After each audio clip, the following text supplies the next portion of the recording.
6 out of every 1,000 married people over 65 got divorced in 2015. In 1990, that number was 2. Nobody warns you about the Tuesday morning after. Not the paperwork, not the lawyer, not the house. The Tuesday morning when you wake up in a quiet apartment and realize you have no idea what you actually do with your day.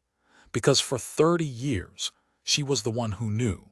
Stay with me, because later I want to get to the man who did the leaving, and it turns out his mornings are just as hard. Let's start with what Pew Research Center actually found, because the headline gets repeated a lot and rarely explained. In an analysis of federal health and census data, published in 2017, Pew looked at divorce rates for Americans 50 and older. For that 50-plus group, the rate went from 5 per 1,000 married people in 1990 to 10 per 1,000 in 2015. It roughly doubled, but narrow the lens to 65 and older, and the shift is sharper. 2 per 1,000 in 1990, 6 per 1,000 in 2015. Roughly tripled. And here's the part that surprises most people. Over that same stretch, divorce among people under 50 was actually falling. This is not a story about divorce in general.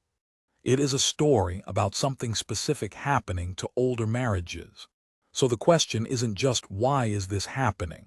It's what does it do to a man once it happens? That's what the rest of this video is about. Not the paperwork. Not who gets the house. What happens to a man's actual days, his sense of who he is, once the marriage that organized his life for decades is gone. Picture a man in his late 60s.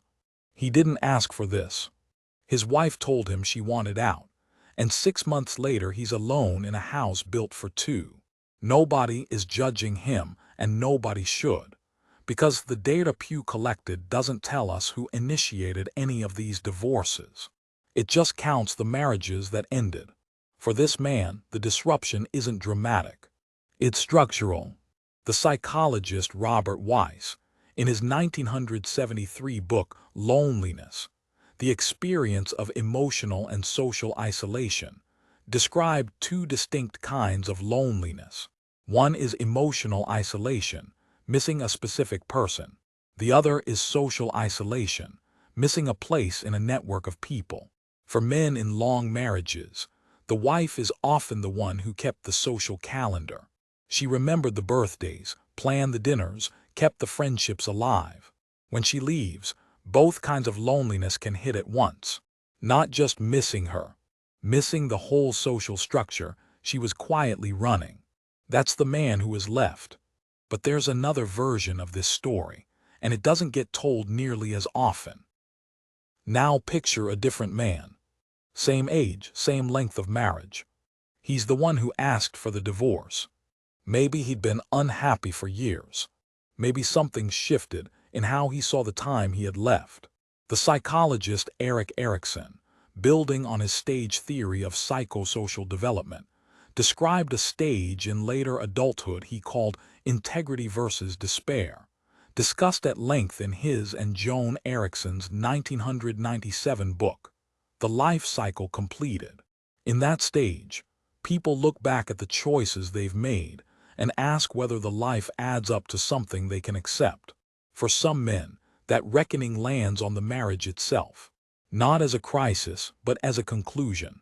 This is the man who chooses to leave, and he deserves the same lack of judgment as the man who is left, because we simply don't know from the numbers which one he was. But choosing it doesn't make it painless. He still loses the routines.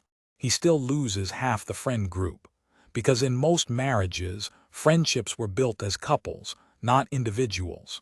He still has to build a version of Tuesday morning from nothing.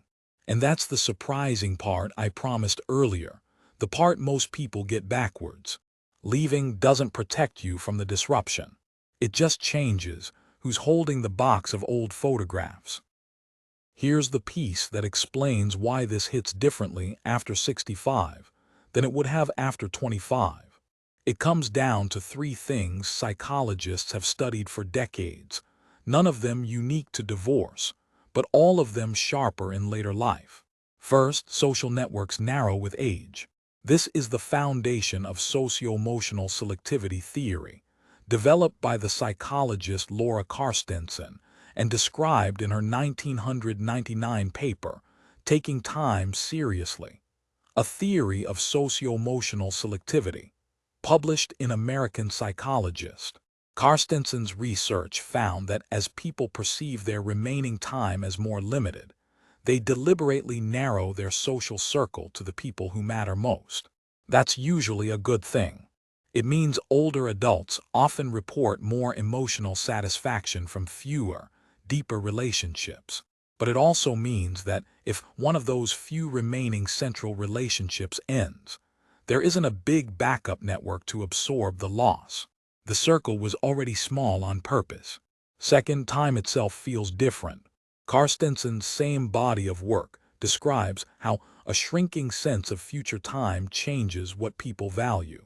In your 30s, a divorce feels like a detour. There's time to remarry, rebuild, start over. At 68, the math is different, and both men, the one who left and the one who was left, know it without needing to say it out loud. Third, there's the regret. Erikson's framework again. That look back at a life and ask whether it holds together.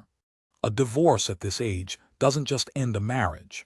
It can force a reevaluation of the whole arc of a life, the choices, the years, the things that filled them. That's heavier at 68 than it is at 28, simply because there's more arc to look back on. None of this is about health, and none of it is advice. It's just what the frameworks that psychologists have used for decades tell us about why the same event, a marriage ending, carries more weight the later in life it happens. So what happens next, practically, to a man's actual days? This is the part nobody puts in the headline. The routines go first. Not the big ones, the small ones.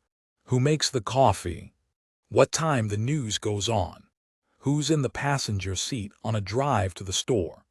These sound trivial until they are gone, and then you realize they were the scaffolding of an entire life, invisible until it's removed.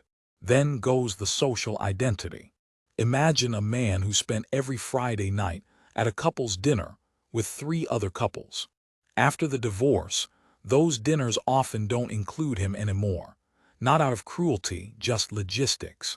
Couples invite couples.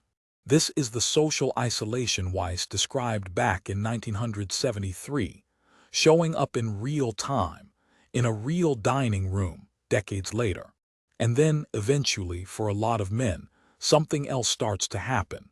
New routines get built. Not fast and not painlessly, but they do get built. A man finds a new place to have his coffee. A new group, sometimes smaller, sometimes different, starts to fill Friday nights. This isn't a promise that it gets easy. It's just what the frameworks predict, and what the tripling of that divorce rate confirms is happening to enough men that it's worth naming clearly, instead of leaving it as a private, silent thing men are expected to handle alone. So here's what we covered. Divorce after 65 tripled between 1990 and 2015, according to Pew Research Center's analysis of federal data, going from 2 per 1,000 married people to 6. That's not a story about who's at fault. It's a story about narrower social circles, a sharper sense of time, and a harder look back at the whole arc of a life, for the man who leaves and the man who's left, equally. This is educational content, not financial advice, and nothing here is medical or legal advice either. It's a description of a pattern, not a prescription for what to do about it. If this is something you've lived through, or you're watching someone close to you live through it right now, I'd like to know what actually filled the space once the routines were gone. If videos like this one are useful to you, consider subscribing. After 60 Compass is here to look clearly at the parts of getting older that most people skip past.